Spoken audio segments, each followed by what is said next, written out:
안녕하세요. 이번에 고려대학교에서 이제 부호 기반 발표를 하게 될 이제 최성주랑 장경배 팀입니다. 그래서 저희는 이번에는 이제 세미나라기보다는 저희가 발표하는 거에 대해서 약간 중간 보고 형식 같은 느낌으로 이제 영상을 준비를 해봤습니다. 그래서 저희가 지금 어디까지 준비를 했고, 또 그 다음에 이제 발표 순서는 어떻게 될 건지, 내용은 어떤 게 들어갈 건지, 논의될 내용은 어떤 것들인지가 있을지에 대해서 이제 말씀드리기 위해서 영상을 준비하였습니다. 그래서 일단 제목은 먼저 NIST 라운드 2 코드베이스 PQC라고 지었고요. 그래서 이제 들어가는 순차로는 이렇게 총 3가지가 나올 겁니다. 그래서 처음에 이제 코드 기반 그 교수님께서 메일 보내주신 것처럼 코드 기반 암호에 대한 좀 배경, 그 다음에 이제 NIST에 나왔던 라운드 2에 나오게 된 이제 부호 기반 7개, 그 다음에 그거에 대한 각각 효율성, 한마디로 저희가 지난번에 그 논문으로 썼던 그 성능표를 말씀하시는 거죠. 그 다음에 이제 마지막으로 인포메이션 셋 디코딩, 이렇게 총 4가지에 대해서 준비를 해보라고 하셨는데, 그 코드 기반 암호 쪽은 이제 배경은 이쪽에서 설명이 들어갈 거고, 그 다음에 이제 PQC 쪽에서 그 성능 부분도 같이 그냥 하나씩 조그맣게 간단하게 설명하면서 성능 부분도 같이 듣고, 그 다음에 이제 마지막에 이제 인포메이션 셋 디코딩 부분을 할 생각입니다. 그래서 처음에 이제 코드 기반 암호 쪽인데요. 코드 기반 암호에서 이제 배경으로 설명 들어갈 게 크게는 3가지입니다. 그래서 처음에 이제 코딩 이론, 그 다음에 해밍코드 선형부호, 이렇게를 일단 설명을 드려야 될 것 같아서 넣어봤습니다. 그래서 이제 코딩 이론이라는 건 이제 셔넌이 제안한 이론이고, 결국에는 이제 메시지를 이제 선행 확장을 해가지고 코드워드를 이제 전송을 하는데, 이때 이제 그 노이지한 채널에서 그 코드 월드가 들어가게 돼서 그 코드워드를 다시 디코딩을 할 때, 이때 그 약간 디코딩 방식을 신드롬이라는 방식으로 활용을 해가지고 사용을 하게 되면은 에러가 들어가 있다고 하더라도 다시 원본 메시지를 다시 만들어낼 수 있다 라는 거가 이제 코딩 이론의 구조입니다. 그래서 이제 그 다음에 말씀드릴 건 이제 해밍 코드인데, 해밍 코드는 이제 그 오류 탐지 기능을 추가한 송신 코드를 말하는 건데, 보통 이제 페리티 비트를 사용을 하게 됩니다. 그래서 페리티 비트 공식 같은 경우에는 이제 여기 앞에 보시는 것처럼 EP 플러스 1에 D 플러스 P의 이상인 게 이제 페리티 비트 공식인데, 이 부분에 대한 설명은 그 제가 만들어 놓은 그 영상에서 다 이제 따온 겁니다. 그리고 이제 물론 인포메이션 셋 디코딩도 경배시 쪽에서 따온 건데, 그래서 이 부분에 대해서는 크게 설명을 드리지는 않을 생각입니다. 이 부분은 제 영상에도 있고, 그 다음에 이제 어느 위치에 있는지도 다 1, 2, 4, 8, 16 이런 식으로 들어간다 라는 것도 다 있습니다. 그리고 사실 이 부분을 지금 넣어야 되는지 안 넣어야 되는지를 제가 몰라서 일단 넣었습니다. 혹시 몰라가지고. 근데 이제 그분들이 그 발표를 들으시는 분들이, 교수님들께서 그 이런 페리티 비트 정도는 아시지 않을까 싶긴 했지만, 그래도 그냥 예시로서 이런 식으로 이제 예시를 하나 준비를 해봤습니다. 해서 이게 어떤 페리티 비트가 어떤 거를 어떻게 담당을 하게 되고 이런 거에 대한 설명인데, 그래서 이제 P1 같은 경우에는 여기 이제 앞에가 1인 경우, 그리고 이거 P2 같은 경우에는 2인 경우, P4 같은 경우에는 이제 1, 2, 4니까 그래서 4입니다. P4. 그래서 4인 경우 해가지고 이제 데이터 같은 경우에 4개가 있고, 그거에 대해서 오류를 수정할 수 있게, 오류가 어디서 났는지 탐지할 수 있게 만들어주는 페리티 비트는 3개가 사용이 된다. 이런 식으로 해서 이제 에러 체크는 이런 식으로 연산이 돼가지고, 만약에 에러가 여기 0 같은 경우에 두 번째 자리에 발생을 했을 경우에 그 에러 체크해야 되는 그 연산을 진행해 봤을 때 010이니까 이거를 반대로 C4부터 010을 써보게 되면은 1, 2니까 두 번째 자리에 오류가 발생이 되었다 라는 걸 알 수 있다 라는 그런 설명을 여기다 넣었습니다. 그 다음에 이제 그 다음에 대한 선형 부호인데요. 사실 이걸 고파 코드를 설명하기 위한 그런 전반적인 다 모든 설명이라고 보시면 되는데, 일단 선형 부호를 그냥 간단하게만 하면은, 일단 이제 nk라는 코드를 갖고 이제 진행을 하게 되는데, 여기서 n은 이제 코드의 길이고, k 같은 경우에는 이제 그 차원을 나타냅니다. 그래서 이제 그 선형 부호에서는 이제 generative matrix라는 게 있고 parity check matrix라는 게 있는데, 여기서 이제 그러니까 generative matrix G는 구조가 여기 왼쪽 부분은 이제 단위 행렬이라고 그냥 1111로 이렇게 대각선으로 이렇게 쭉 이어진 그런 행렬을 말하는 거고, P 같은 경우에는 그냥 에러 수정할 수 있는 행렬로 이렇게 순차 행렬 같은 느낌으로 되어 있는 행렬입니다. H 같은 경우에는 이렇게 만들어진 G에서 P에 대해서 전위를 취하고 마이너스를 붙이고, 그 다음에 이 부분은 I인데 n-k만큼의 그런 단위 행렬입니다. 이 같은 경우에는 단위 행렬이니까 예를 들면 2 곱하기 2면은 1, 1이고 3 곱하기 3이면은 1, 1, 1이고 이런 형식으로 취하기 때문에 I 같은 경우에는 딱히 크기에 그렇게 제한을 받지는 않습니다. 그래서 예시를 하나 드리면은, 그리고 이 예시를 보여드린 이유는 이제 G랑 G를 통해서 H를 자유롭게 갈 수 있고, 또 반대로 H에서도 G를 갈 수 있다는 걸 보여드리고 싶은 건데, 보면은 이제 여기서 G에서 왼쪽 부분은 I고 P는 이제 뭐 P입니다. 해서 요거를 빨간색 부분 친 게 이제 단위 행렬에서 1, 2로 돼 있고, P 같은 경우에는 그냥 이제 이 역으로 1, 2로 이렇게 배치를 해봤습니다. 이때 H 같은 경우에는 P의 전이기 때문에 요거 이 역과 행을 이제 서로 전환을 해가지고 바꿨을 때 뭐 여기서는 우연찮게도 모양이 똑같지만 거기다가 마이너스를 하고, I 같은 경우에는 이제 n-k인데 지금 n이 4고 요게 n이 4고 그다음 k가 2였으니까 빼면은 2 곱하기 2짜리 그 단위 행렬을 넣어서 이런 형태가 나옵니다. 근데 이때 이제 이 연산은 그 이진에 대한 연산이기 때문에 마이너스는 제외를 하고 0과 1만 써야 되기 때문에요. 그래서 이런 형태가 나오게 된다는 겁니다. 그래서 G를 통해서 H가 얼마든지 알아낼 수 있다 라는 뜻이고, 이렇게 나온 G랑 H의 특징으로는 이 G와 H에 대한 전위를 서로 곱하게 되면은 0 행렬이 나오게 됩니다. 이런 게 어떻게 보면은 G랑 H를 쓰는 가장 중요한 특징 중 하나인 겁니다.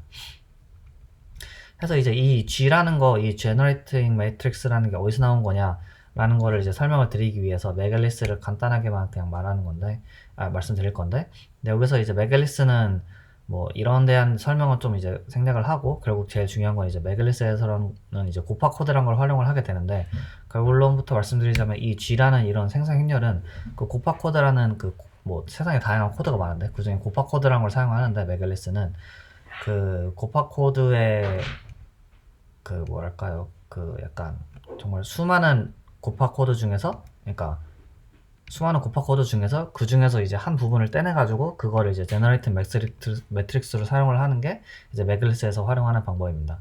그래서 이제 메갈리스에서 이제 G, S, P 뭐 이런 게 있는데, 이 부분은 이제 예시를 통해서 같이 이제 설명을 드릴 예정입니다. 해서 어떻게 되냐면은, 먼저 일단 곱하 코드에서 메갈리스에서 사용하는 게 이제 선형 이진 부호인데, 아까 말씀드린 NK에다가 여기서는 이제 D라고 그 미니멈 웨이트가 이제 D인 선형 이진 후보 NK에서는 최대 이제 2분의 D의 마이너스 1의 오류만큼을 수정할 수 있다라는 뜻입니다.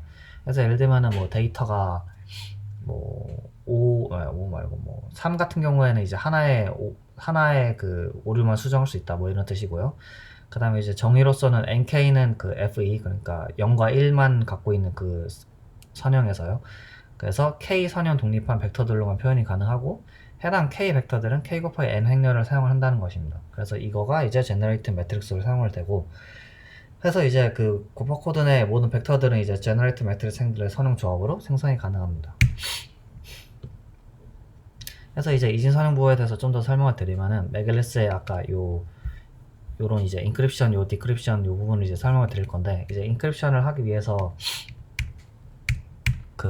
요런 구조를 갖게 되게 합니다. 그래서 먼저 처음에 이제 그 인크립션을 할 먼저 메시지가 있는데, 이거를 먼저 선형 확장을 시킵니다. 곱하 코드를 사용하게 되는데, 이 곱하 코드는 그 이제 G입니다. 아까 앞에서 말씀드렸던 그 생성 행렬을요. 그리고 요 G를 여기다가 1 곱하기 K짜리인데 K 곱하기 N짜리를 곱해서 1 곱하기 N짜리로 해서 만들어서 코드월드로 만듭니다. 이런 거를 이제 선형 확장이라 하고요. 그다음 이렇게 만들어진 확장을 이용해서 이제 뭐 인코딩을 더 하게 되는데, 디코딩 과정에서는 이제 아까 보여드린 그 G에서 H를 만들 수 있었는데, 그 H를 이용을 해가지고 그 H의 전위를 곱하면 0이 나오지 않습니까? 그래서 그거 원리를 이용을 해서 코드워드의 페리티 체크 매트릭스에 그거를 곱하면은 그러면 이제 S라는 결과가 나오는데, 만약에 보냈던 이 코드워드 이거에 만약에 오류가 없다면은 그 해당 그 H를 곱했을 때의 결과값이 0이 나온다는 점을 활용을 하게 됩니다. 이렇게 이제 디코딩하는 방법을 신드롬 디코딩이라고 하고요. 그래서 이제 해당 코드월드 C에 아까 말씀드린 것처럼 오류가 추가되어도 수정이 가능한데요. 이때 곱하 코드가 오류 수정 역할을 수행을 하게 됩니다. 근데 이제 이거를 공개키로 사용을 하게 되는데, 송신자들은 이제 자기 메시지에다가 곱하 코드 사용해서 코드워드 생성하고, 그 다음에 오류 2를 임의로 추가해서 원본 메시지를 암호화하게 됩니다. 이렇게 2를 추가하는 이유는 이제 당연한 거지만, 이제 그냥 메시지를 그대로 보내면은 얼마든지 이제 유출이 될 수 있기 때문에 암호문으로 만드는 거고요. 근데 해당 이 G를 만약에 이 곱하 코드를 그 제너레이트 매트릭스를 그대로 사용을 하게 되면은 누구나 오류를 수정할 수 있겠죠. 왜냐하면은 G만 알면은 그 오류 수정을 하는 H는 누구나 만들어낼 수 있기 때문입니다. 그래서 이제 G를 그대로 사용을 하지 않는데, 근데 이를 어떻게 하게 되냐면, 그래서 이제 먼저 일단 G가 있고, 이거는 이제 랜덤한 곱하 코드 공간에서 뽑아내게 됩니다. 그러면 예를 들면 뭐 이제 714 뭐 3짜리 이런 예시를 하나 더 봤을 때, 일단 G가 이런 식으로 작성이 되어 있고, 이건 이제 랜덤한 곱하 코드 공간에서 뽑아낸 겁니다. 그 그 다음에 이제 s가 있는데 s는 n 곱하기 n짜리 이제 가역 행렬이고 여기 존재하는, 그 다음 p는 이제 그냥 순열 행렬입니다. 그래서 이거를 세 개를 다 곱해가지고 그래서 G'이라는 값을 만들어냅니다. 그래서 이제 이 G'을 공개키로 사용을 해서 만약에 누가 저한테 메시지를 보내고 싶다면은 이 G'이랑 메시지랑 그 다음 또 에러랑 이용해가지고 저에게 보내면은 제가 이제 그거를 이제 디코딩을 하게 되면 됩니다. 이런 방식을 사용을 하게 되면은 원래 있던 원본 G는 공개를 하지 공개를 하지 않아도 되게 됩니다. 그래서 이제 암호화는 어떻게 되냐면은 이제 G'이 아까 만들어진 그 공개키 G' 있지 않습니까? SGP 만드는 거. 이거에다가 메시지랑 서로 곱해가지고 이제 행렬을 하나 만들고 거기다가 에러 비트, 그러니까 에러 벡터 하나를 뭐 랜덤으로 하나를 만들어서 XOR 연산을 취하게 됩니다. 그러면 이제 여기서는 이제 예시를 들었는데 여기서는 이제 결과값이 0110, 1110 이런 식으로 생성이 되게 되고요. 그러면 이렇게 생성이 된 이 암호문을 전송을 하게 됩니다. 그럼 이제 이거를 이런 해당 암호문을 받았을 때 제가 디코딩을 어떻게 하게 되냐면은 여기다가 먼저 그러니까 G' 같은 경우에는 SGP였기 때문에 먼저 P를 없애주기 위해서 이 C라는 거에다가 P 역행렬을 곱해주게 됩니다. 근데 이거를 분석해서 보면은 원래 MSGP였는데 P-1이랑 까지 곱해져서 없어진다 보고 그러면 EP-1이 나옵니다. 해당했을 때 이게 결과값이 1000111인데요. 근데 이때 이제 P는 이제 순열 행렬인데 순열 행렬이라 하면 이제 보시는 것처럼 한 행당 1밖에 없기 때문에 그 어떤 웨이트에 대한 그런 변경을 시키지 않습니다. 그저 위치만 좀 변경을 시켰을 뿐이지. 그래서 G에 해당하는 이제 페리티 매트릭스 H를 사용해서 신드롬 디코딩 과정을 수행을 하게 되면은 이제 어디 위치에서 이제 이거를 방법을 통해서 어느 위치에서 요 해당 메시지 여기서요 어느 위치에서 이제 에러가 발생했는지 알 수 있게 되고 그럼 그걸 에러를 수정한 다음에 그 다음에 이제 뭐 원본 메시지가 뭐였는지 뽑아내면은 이제 원본 메시지를 알 수 있게 되는 겁니다. 그래서 이제 신드롬 같은 경우에는 이제 코드워드에 해당하는 페리티 검사 행렬을 계산한 값이고 H를요. 그 다음에 암호문의 신드롬 값 구하고 만약에 오류가 없으면 신드롬 값이 0인 건데 아까 말씀드린 것처럼 만약에 값이 있다면은 해당 값을 이용해서 오류가 어디서 나온지 알아낼 수 있습니다. 그래서 여기다가 이제 신드롬 값 계산을 하게 되면 이런 식으로 되는데 그 위에서 저희가 지금 쓰고 있는 예시에서는 001이 나올 겁니다. 이런 식으로.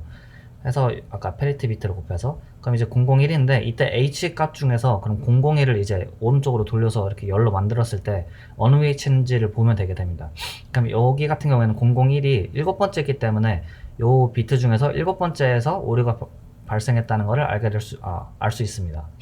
그래서 원래 이제 에러가 없다면은 그러면 그러니까 P는 없어지지만요. MSG였다면은 그럼 1000110이 원래 에러가 없는 그런 이제 메시지가 나오게 되는 겁니다. 그리고 이제 그러면 이제 메시지 없는 거는 1000110인데 여기서 이 값이 일단은 에러 쪽은 없어졌으니까 그냥 MSG만 남지 않습니까?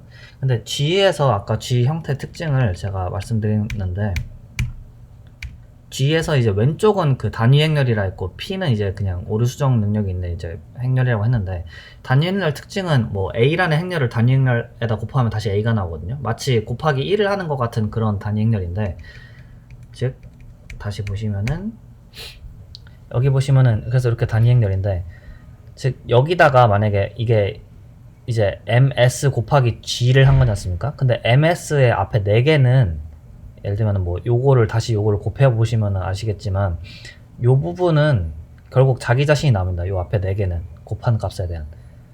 그러니까 만약에 뭐 1000, 111이었다고 쳐도 1000 결과값이 1000까지는 무조건 똑같은 겁니다. 왜냐면 여기는 단위 행렬이기 때문에 요 앞에가 뒤에는 뭐 좀 달라질 수 있겠지만요.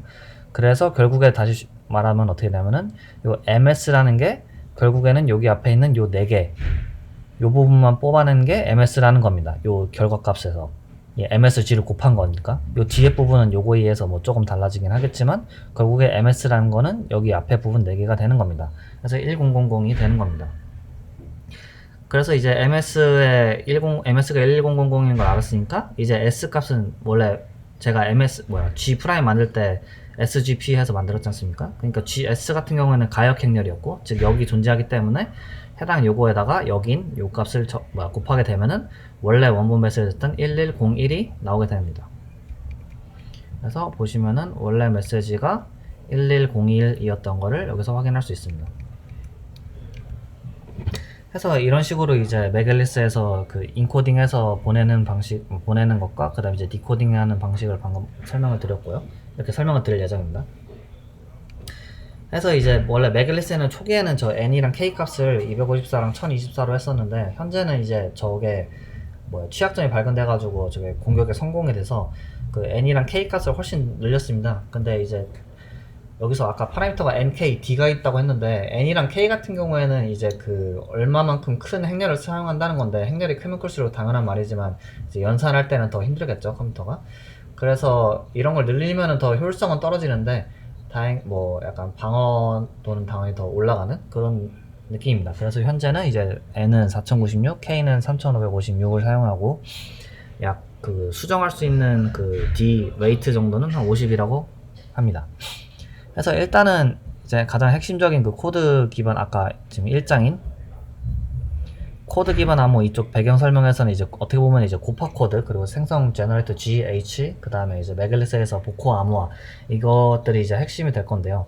이제 여기서 조금 더 추가를 할지 말지에 대한 좀 내용은 약간 고파 코드에 대한 데피니션에서 정의로 이제 수학적인 그런 식들이 있거든요. 그래서 그거를 조금 추가를 하지 않을까라고 지금 생각을 하고 있습니다. 그 다음에 이제 그 다음으로는 이제 NIST 라운드 2에서 코드베이스 PQC에 대한 설명인데요. 이 부분은 아직 작성까지는 안 했습니다. 이 부분은 지금 앞에 있는 고파랑 그 뒤에 있는 그 뭐 신드롬 맞나? 그 ISD, ISP, ISD에 대해서 좀 논의를 하니라고 작성을 안 했는데, 이 부분은 저희가 지난번에 작성했던 그 논문을 바탕으로 작성을 하면 되기 때문에 네, 아직 비워둔 상태고요.